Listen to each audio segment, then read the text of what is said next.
Fenêtre sur l'emploi, comment recruter, comment bien recruter, c'est un sujet évidemment dans cette rubrique. Nous sommes avec Henri Delorgeril, merci d'être avec nous. Vous êtes le cofondateur, le CEO comme on dit d'Avisio avec un Z, qui est un réseau assez particulier d'ailleurs de recrutement parce que vous vous appuyez sur des top managers très expérimentés qui sont là justement pour quoi faire? Pour aller trouver la perle rare?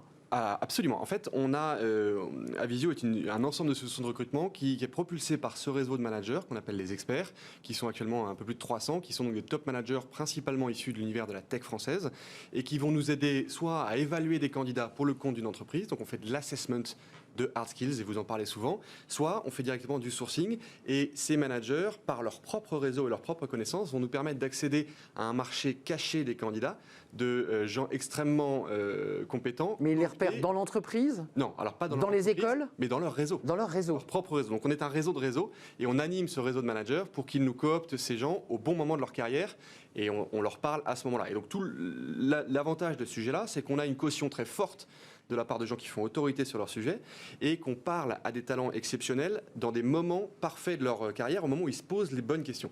Et donc on a la possibilité d'avoir une discussion très ouverte, pas forcément contraint par une job description ou par un mandat de chasse spécifique dans lequel on va essayer de faire rentrer un rond dans un carré. Là, on a une discussion très ouverte, très agréable, et ensuite on va aller brancher ces talents vers 4, 5 de nos clients. Donc pour ceux qui nous regardent, le profil, la fiche typologique, c'est quoi? Des cadres de la tech, des ingénieurs de la tech, alors, 35 ans, expérimentés qui... C'est assez bien décrit, pas spécifiquement... Alors on est spécifiquement dans l'univers du digital, mais sur les métiers sales, marketing, opération, un petit peu tech. Donc c'est pas des juniors, c'est ce que je voulais dire. On a des juniors, parce qu'il faut des juniors pour faire tourner l'économie. Bien sûr. Mais là où il y a le plus de valeur ajoutée, évidemment, c'est sur les talents rares, et donc les talents rares, c'est les gens qui ont 10 ans d'expérience dans la tech, et il y en a peu. Et donc ceux-là sont détectés par les top managers et vous sont cooptés. Et ensuite, vous, votre action, votre métier, c'est de leur trouver là aussi le job de leur rêve. Exactement. Sachant que de la même manière qu'il y a un marché caché des jobs, c'est-à-dire il y a les jobs qui ne sont jamais publiés, il y a un marché caché des candidats, c'est les gens qui ne lèvent jamais la main. Qui ne disent jamais évidemment qu'ils sont sur le marché de l'emploi parce qu'ils sont très bankable.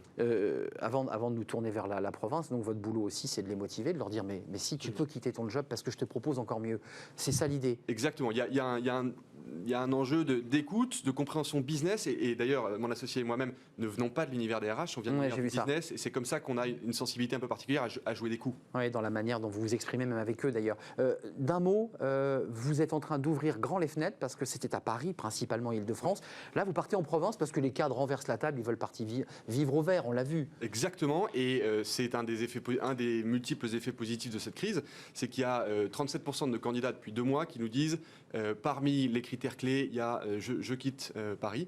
Et donc on ouvre aujourd'hui même, et on profite de votre gentille invitation pour en parler, une business unit qui s'appelle Escape, quitte Paris mais pas tes ambitions, pour aller faire se rencontrer les grands talents principalement parisiens, avec les super boîtes de province que peu de gens ou pas assez de gens connaissent. Donc c'est des boîtes en province, pour le dire cash, qui galèrent un peu à recruter la perle rare, et vous leur dites, nous à Paris on en a, et ça tombe bien, ils veulent prendre le train pour venir chez vous. Or des superbes boîtes en province, il y en a énormément. Beaucoup de très belles ETI. Silae, la semaine dernière, racheté par Silver Lake pour 600 millions d'euros, c'est le plus bel exit tech. Il y a eu 2 pauvres articles sur les Échos. On en a peu parlé, c'est vrai. C'est fantastique, et pourtant c'est le plus bel exit tech de l'année. Donc vous, c'est la mise en relation entre les talents que vous avez à Paris et les entreprises. Vous faites quoi, un sourcing d'entreprise là maintenant? Exactement. On fait un sourcing d'entreprise, encore une fois basé sur le réseau parce que c'est notre ADN. Donc on va s'appuyer à la fois sur les écosystèmes locaux de start-up, d'incubateurs, etc. Et puis sur des brand ambassadors, des gens qu'on connaît localement qui vont nous faire les bonnes introductions. Henri Delorgeril, combien de collaborateurs chez Avisio? On est 9. 9 collaborateurs. Pas mal. On a doublé pendant le Covid. Donc vous êtes en pleine progression. On a que 18 mois. Vous êtes tout jeune, ce que je voulais vous dire. Vous avez été créé en 2018. Exactement. Donc vous êtes une toute petite, toute jeune entreprise qui va grandir. Avisio avec un Z pour un recrutement très affiné de haut niveau. Merci à vous, Henri Delorgeril, d'être venu sur notre plateau.